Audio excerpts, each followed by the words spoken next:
Madam Vice President, pleasure to meet you. Thanks for Good your to time meet you, today. Brian. Our audience appreciates your time as well. Of course.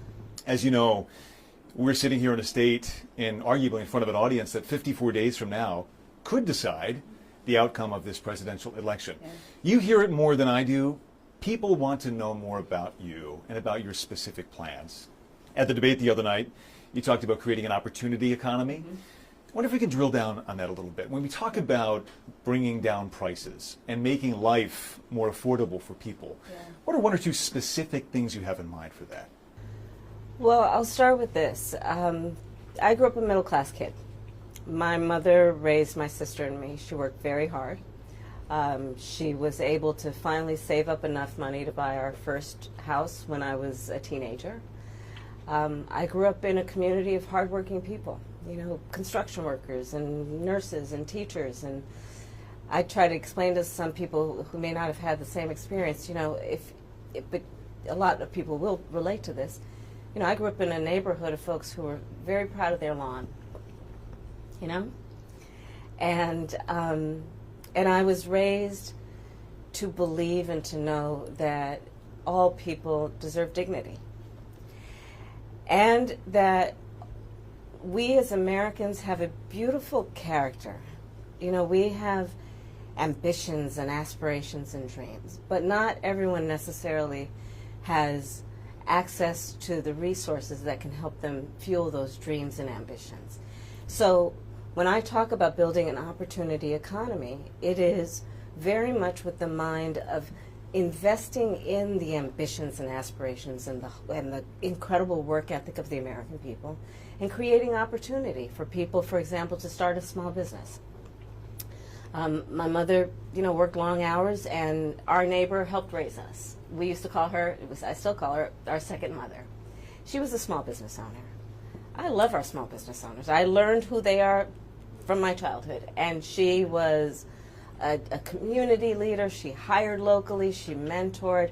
Our small businesses are so much a part of the fabric of our communities, not to mention, really, I think, the backbone of America's economy.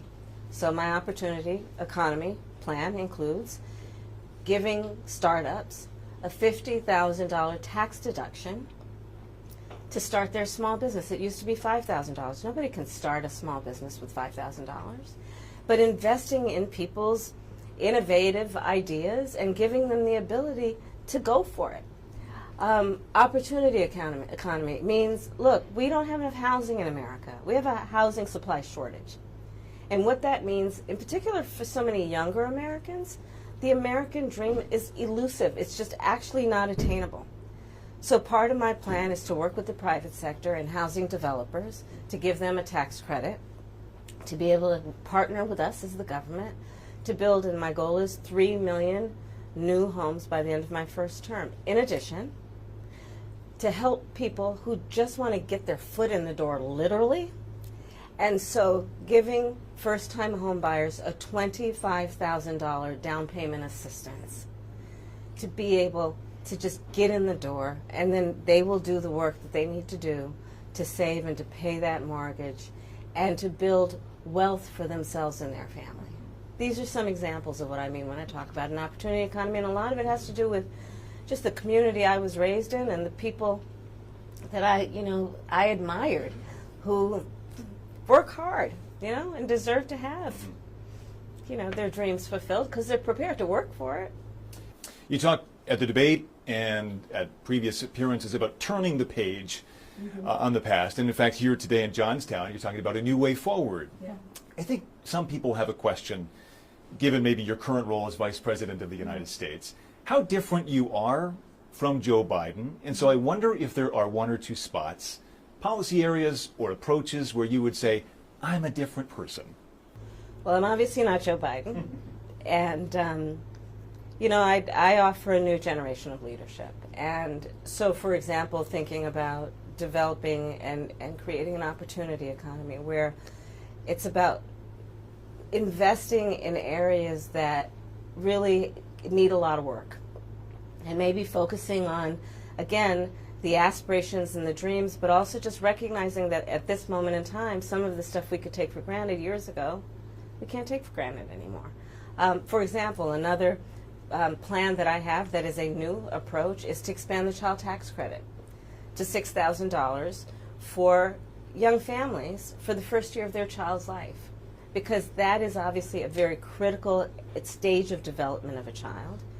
And a lot of young parents need the help to buy a car seat or a crib or clothes for their kids. And so my approach is about new ideas, new policies that are directed at the current moment.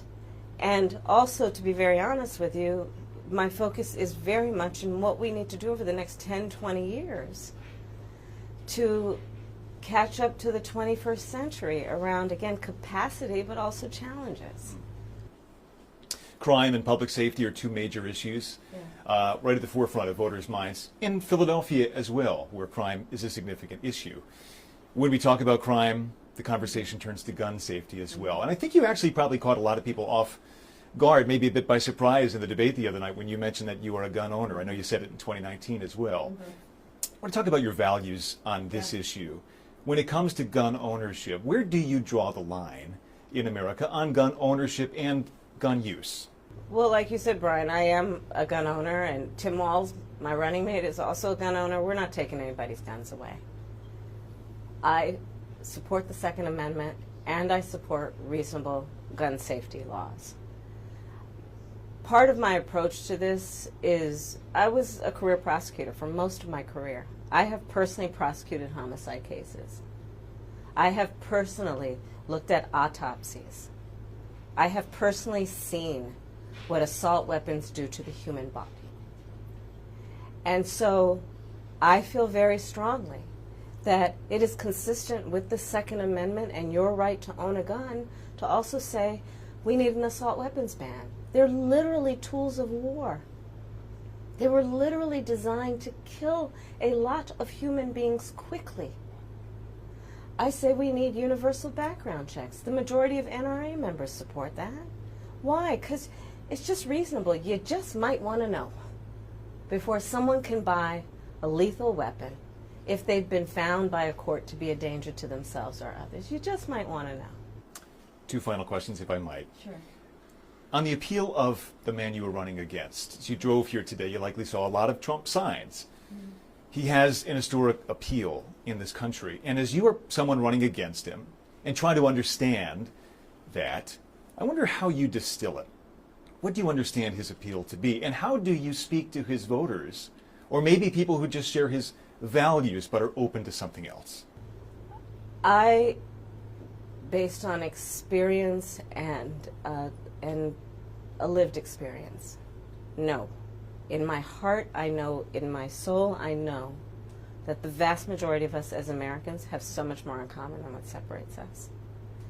And I also believe that I am accurate in knowing that most Americans want a leader who brings us together as Americans and not someone who professes to be a leader who is trying to have us point our fingers at each other. I think people are exhausted with that approach, to be honest with you. I think people want a leader who has common sense and tries to find common ground. I'm supported by over 200 Republicans who worked for both Presidents Bush, John McCain, and Mitt Romney. I'm supported by the former Vice President Dick Cheney, former Congress member Liz Cheney. And I think people are more willing now, in light of the hate and division that we see coming out of Donald Trump, to say, hey, let's put country first. And I think that just makes us stronger and more healthy as a country. To say, look, we can all debate our differences around, various policies, but let's stop with the division. Like, enough of that. Let's bring everybody together. And finally, as you introduce yourself to America in a new way, they've heard much of your story at the Democratic National Convention and in that debate earlier this week. If there's one thing that you wish Americans knew about who Kamala Harris is that you don't think they know yet, what would that be? I don't know. I mean, probably it's not very different from anybody watching right now. I love my family. One of my favorite things that I lately have not been able to do is Sunday family dinner. I love to cook. I have incredible friends. My best friend from kindergarten is still my best friend. I think that, I mean, I have a career that really, and I said it the other day, you know, as a career prosecutor, I never asked a victim of crime, were they a Republican or a Democrat. The only thing I ever asked them is, are you okay? And I think that's the approach that most Americans want, regardless of who they voted for in the last election, in terms of turning the page and charting the way forward. I imagine you're looking forward to cooking Sunday dinner again. I am looking forward. Yes, I am looking forward to cooking. With the whole family gets involved, the kids each have their role. Yeah. Thank you, so Brian. much. Thank you. Thank you.